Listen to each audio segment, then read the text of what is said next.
Fala, minha gente! Tudo bem com vocês? Espero que estejam maravilhosamente bem e prontos para mais uma leitura da Palavra do Senhor. Hoje estaremos lendo o capítulo 24 de 1 Samuel, capítulo 5 de 1 Coríntios, capítulo 3 de Ezequiel e concluiremos com a leitura do capítulo 39 de Salmos. Fecha teus olhos e vamos a uma palavra de oração antes de iniciarmos a leitura. Deus bendito, Pai excelso, louvado, engrandecido, santificado, entronizado seja o Senhor em todo o tempo, porque Tu és digno, Tu és Deus, Tu és fiel, Tu és majestoso, Tu és bendito entre todas as nações, Tu és o Senhor dos exércitos, Tu és Deus acima de todas as coisas, Tu és nosso Pai maravilhoso. Fala aos nossos corações, Deus, é o que clamamos ao Senhor. E pedimos que o Senhor nos dê cada dia mais prazer de Te buscarmos e conhecermos mais a Ti. E servirmos e temermos o Senhor. É assim que oramos ao Senhor, em nome do Teu Filho amado Jesus Cristo. Amém.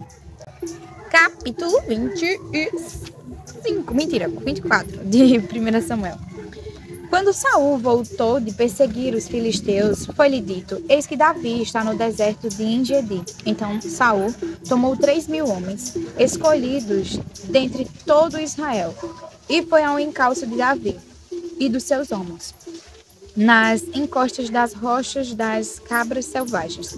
Chegou a uns currais de ovelhas no caminho onde havia uma caverna. Saul entrou nela para fazer as suas necessidades. Ora, Davi e os seus homens estavam sentados no mais interior da caverna. Então eles disseram a Davi: hoje é o dia do qual o Senhor lhe falou. Eis que eu entrego seu inimigo nas suas mãos, e você fará com ele o que bem quiser. Então Davi se levantou e, sem ser notado, cortou a ponta do manto de Saul. Mas depois Davi ficou com dor no coração por ter cortado a ponta do manto de Saul e disse aos seus homens: o Senhor Deus me livre de fazer tal coisa ao meu Senhor. Isto é, que eu estenda a mão contra ele, pois é o ungido do Senhor. Com estas palavras, Davi conteve os seus homens e não permitiu que se levantassem contra Saul. Então Saul se levantou, saiu da caverna e seguiu o seu caminho. Depois Davi se levantou e, saindo da caverna, gritou a Saul, dizendo: ó rei, meu senhor! Quando Saul olhou para trás, Davi se inclinou e lhe fez reverência, com o rosto em terra. E Davi disse a Saul: porque o Senhor dá atenção às palavras dos que dizem que Davi quer fazer-lhe mal. Eis que hoje o meu Senhor pode ver com os seus próprios olhos que o Senhor Deus o pôs nas minhas mãos nesta caverna. E alguns disseram que eu deveria matá-lo, mas eu o poupei, porque disse: não estenderei a mão contra o meu Senhor, pois é o ungido de Deus. Veja, meu pai, veja aqui na minha mão a ponta do seu manto. Por eu haver cortado a ponta do seu manto sem matá-lo, reconheça e veja que não há em mim nem mal nem rebeldia. Nunca pequei contra o rei, ainda que ele esteja à caça da minha vida para tirá-la de mim. Que o Senhor Deus julgue entre nós dois e me vingue do rei. Porém, não estenderei a minha mão contra o rei. Como o provérbio dos antigos diz, dos perversos procede a perversidade. Mas eu não estenderei a minha mão contra o Senhor, meu rei. Atrás de quem saiu o rei de Israel? A quem persegue? A um cão morto? A uma pulga? Que o Senhor Deus seja o meu juiz e julgue entre nós dois. Que ele examine e defenda a minha causa, me faça justiça e me livre das mãos do rei. Quando Davi acabou de falar estas palavras, Saul disse: é esta a sua voz, meu filho Davi? E Saul chorou em alta voz. Então disse a Davi: você é mais justo do que eu, pois me recompensou com o bem, enquanto eu o recompensei com o mal. Hoje você mostrou que me fez o bem, pois o Senhor me havia posto em suas mãos e você não me matou. Por quem é que encontra o inimigo e o deixa ir sem lhe fazer mal?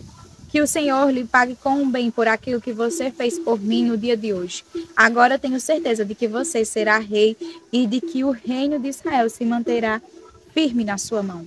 Portanto, jure pelo Senhor que você não eliminará a minha descendência, nem apagará o meu nome da casa de meu pai.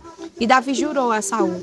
Este foi para casa, mas Davi e os seus homens foram ao lugar seguro. Capítulo 5 do livro de 1 Coríntios. Ouve-se por aí que entre vocês existe imoralidade tal como não existe nem mesmo entre os gentios. Isto é, que alguém se atreva a possuir a mulher de seu próprio pai. E vocês andam cheios de orgulho quando deviam ter lamentado e tirado do meio de vocês quem fez uma coisa dessas. Eu, na verdade, ainda que fisicamente ausente, mas presente em espírito, já sentenciei, como se estivesse presente, o autor de tal infame. Em nome de nosso Senhor Jesus Cristo, reunidos, vocês e o meu espírito, com o poder de Jesus, nosso Senhor, que esse tal seja entregue a Satanás para a destruição da carne, a fim de que o espírito seja salvo no dia do Senhor. Não é bom esse orgulho que vocês têm. Por acaso vocês não sabem que um pouco de fermento leveda a massa toda? Joguem fora o velho fermento para que vocês sejam nova massa, como de fato já são, sem fermento. Pois também Cristo, nosso Cordeiro Pascual, foi sacrificado, por isso celebremos a festa não com o velho fermento, nem com o fermento do mal e da maldade, mas com o pão sem fermento, o pão da sinceridade e da verdade. Na outra carta já escrevi a vocês que não se associem com os impuros. Refiro-me com isto não propriamente aos impuros deste mundo, aos avarentos, ladrões ou idólatras, pois neste caso vocês teriam de sair do mundo. Mas agora escrevo a vocês que não se associem com alguém que, dizendo-se irmão, for devasso, avarento, idólatra, maldizente, bêbado ou ladrão, nem mesmo como com alguém assim.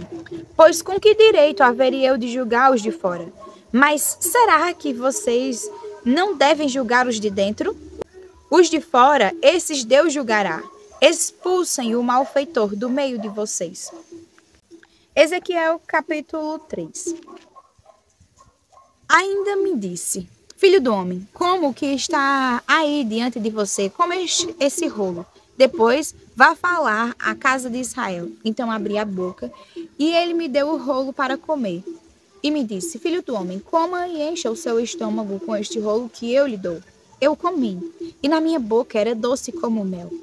Disse-me ainda: filho do homem, vá à casa de Israel e diga-lhe as minhas palavras. Porque você não está sendo enviado a um povo de fala obscura nem de língua difícil, mas à casa de Israel. Você não está sendo enviado a muitos povos de fala obscura e de língua difícil, cujas palavras você não poderia entender. Se eu enviasse a esses povos, eles certamente dariam ouvidos a você. Mas a casa de Israel não vai querer dar ouvidos a você, porque não quer dar ouvidos a mim, pois toda a casa de Israel tem o coração fechado e a mente endurecida. Eis que endureci o seu rosto contra o rosto deles e endureci a sua fronte contra a fronte deles. Tornei a sua fronte mais dura do que a rocha, como o diamante. Portanto, não tenha medo deles, nem se assuste com o rosto deles, porque são casa rebelde.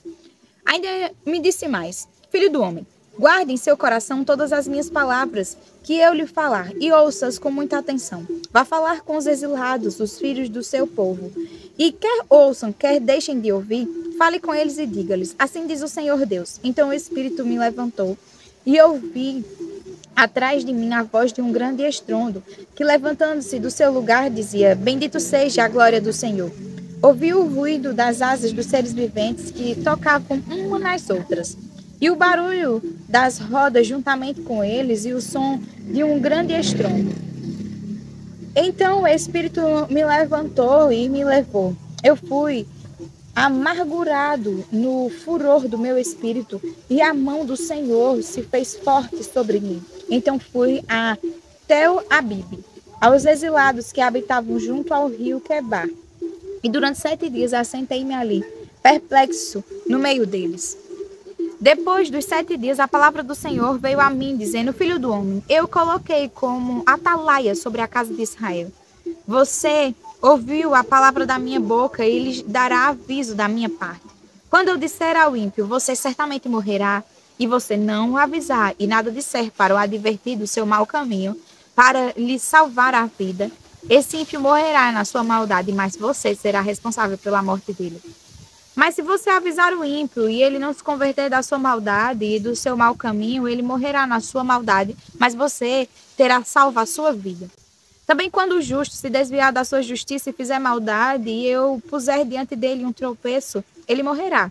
Visto que você não o avisou, ele morrerá no seu pecado, e os atos de justiça que ele havia praticado não serão lembrados, e você será responsável pela morte dele. No entanto, se você avisar o justo, para que não peque, e ele não pecar, certamente viverá, porque foi avisado, e você terá salvo a sua vida. A mão do Senhor veio sobre mim, e ele me disse: levante-se e vá para o vale, onde falarei com você. Levantei-me e fui para o vale, e eis que a glória do Senhor estava ali, como a glória que eu tinha visto junto ao rio Quebar. E caí com o rosto em terra. Então o Espírito entrou em mim, me pôs em pé e falou comigo e me disse: vá para a sua casa e tranque-se dentro dela. Quanto a você, filho do homem, eis que porão cordas sobre você e irão amarrá-lo com elas. E você não poderá sair para o meio do povo. Farei com que a sua língua se apegue ao céu da boca, e você ficará mudo e incapaz de os repreender, porque são casa rebelde. Mas quando eu falar com você, eu lhe devolverei a fala, e você lhe dirá: assim diz o Senhor Deus. Quem ouvir, que ouça. Quem deixar de ouvir, que fique sem ouvir, porque são casa rebelde. Capítulo 39 do livro de Salmos. Eu disse comigo mesmo: guardarei os meus caminhos para não pecar com a língua, porém mordaça a minha boca enquanto os ímpios estiverem na minha presença. Emudeci em silêncio, calei a respeito do bem, e a minha dor se agravou. O coração me ardia no peito, enquanto eu meditava, um fogo se acendeu dentro de mim. Então eu disse em voz alta: Senhor, dá-me a conhecer o meu fim e qual a soma dos meus dias, para que eu reconheça a minha fragilidade. Deste aos meus dias o cumprimento de alguns palmos. A tua presença, o prazo da minha vida é nada.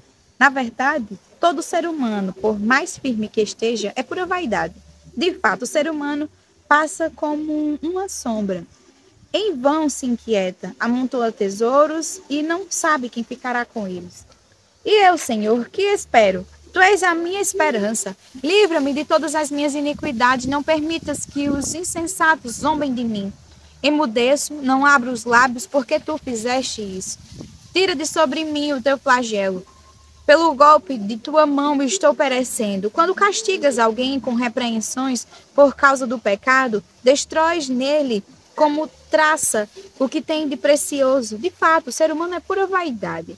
Ouve, Senhor, a minha oração, escuta-me quando eu grito por socorro. Não fiques insensível às minhas lágrimas, porque sou forasteiro diante de ti, peregrino como todos os meus pais o foram. Desvia de mim o olhar, para que eu tome alento, antes que eu passe e deixe de existir.